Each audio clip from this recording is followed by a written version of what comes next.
Oui, merci Monsieur le Président.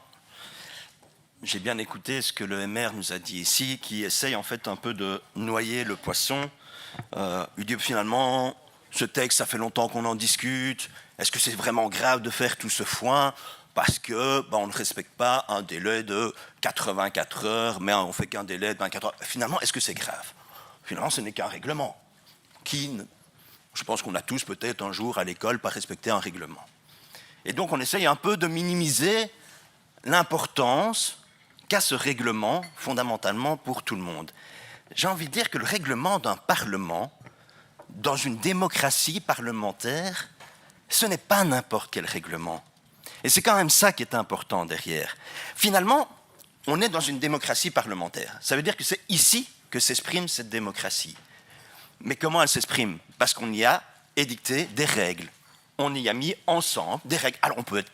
Moi, sincèrement, on aurait pu changer cette règle. Elle aurait pu être 24 heures, 48, 128, je m'en fous. Mais elle existe, cette règle. Elle a été posée sur le papier pour définir les contours de notre démocratie. Parce que ce règlement, il définit tous les contours de notre démocratie. Qu'est-ce qu'un dépôt de mandat? Qu'est-ce qu'un amendement? Qu'est-ce qu'une motion? Qu'est-ce qu'une demande d'avis? Comment adoptons un texte? Comment vote-t-on une majorité? C'est ça notre règlement. C'est tous les contours de notre démocratie. Sans respect du règlement parlementaire, il n'y a pas de démocratie parlementaire. Lundi, vous avez effectivement franchi une première ligne rouge. L'opposition a demandé un avis du Conseil d'État, vous avez refusé de reporter les votes. C'était une première entorse, on va dire, au principe qui encadre nos travaux. Mais aujourd'hui, vous allez vraiment plus loin.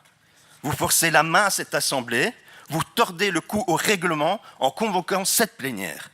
Et là, il n'y a pas d'interprétation possible. Vous avez violé le règlement et vous le savez pertinemment.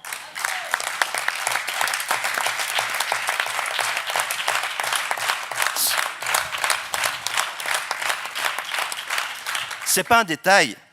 Ce n'est pas un incident de procédure, ce n'est pas un bon sens, le règlement. Non, c'est grave.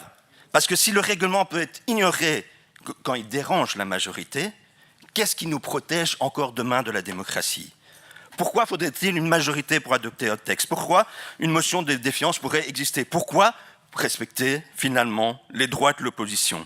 Si le règlement ne vaut plus lorsqu'il devient contraignant, alors plus rien ne vaut en démocratie parlementaire.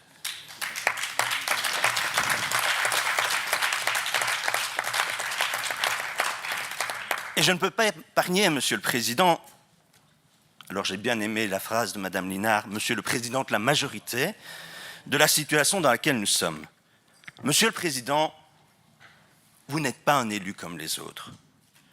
Lorsque vous avez accédé à la présidence de cette Assemblée, vous étiez censé ranger votre costume désengagé dans un vestiaire. Vous deveniez le président de notre Assemblée, c'est-à-dire le garant du règlement et donc des règles de la démocratie.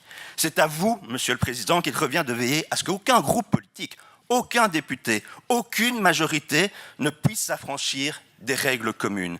Vous êtes censé appliquer le règlement, tout le règlement, rien que le règlement. Monsieur le Président de la majorité, vous avez quitté votre rôle d'arbitre pour redevenir un acteur politique désengagé.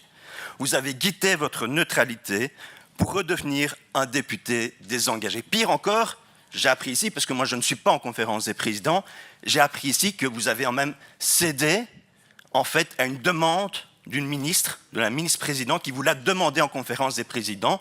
Donc une fois de plus, vous avez complètement cédé, qui, rappelons-le, est du même parti que vous. Et c'est vraiment extrêmement grave, Monsieur le Président. Parce qu'à partir du moment où le président de l'Assemblée lui-même considère qu'un règlement peut être contourné lorsqu'il devient gênant, ce règlement ne veut plus rien dire. Si ce règlement ne veut plus rien dire, sommes-nous encore en démocratie? Sommes-nous encore dans une démocratie lorsque les règles ne s'imposent plus à ceux qui sont chargés de les faire respecter? Parce qu'à ce moment-là, allons jusqu'au bout. Avons-nous encore besoin de voter? Avons-nous encore besoin de prendre la parole? Servons-nous encore à quelque chose? je vous proposerais même bien de faire un petit article 49 alinéa 3 à la française, puisque finalement, même s'il n'existe pas dans le règlement, bah, appliquons-le. Hein, il n'y a pas de raison de ne pas s'amuser un petit peu. Alors, avec mes collaborateurs, on s'est demandé un peu d'ailleurs à quoi pourrait bien servir le règlement à l'avenir, et on vous a trouvé une utilité, c'est de l'écrire sur un support plus adapté, puisque je pense que c'est à peu près à ce à quoi il sert maintenant. Cette version du règlement, je veux l'offrir aux engagés. Peut-être que comme ça, vous saurez l'utiliser. Alors, je rigole un peu là-dessus, mais réellement, je pose une question. Après cette séance, une fois qu'on aura fini cette séance, qu'est-ce qui va rester de notre démocratie parlementaire? En fait, la question, elle est sérieuse. Parce que si demain, voilà, Monsieur Dispa, vous êtes certainement quelqu'un de très modéré. Mais demain, nous avons à votre place quelqu'un qui vient de l'extrême droite. Que va-t-il se passer?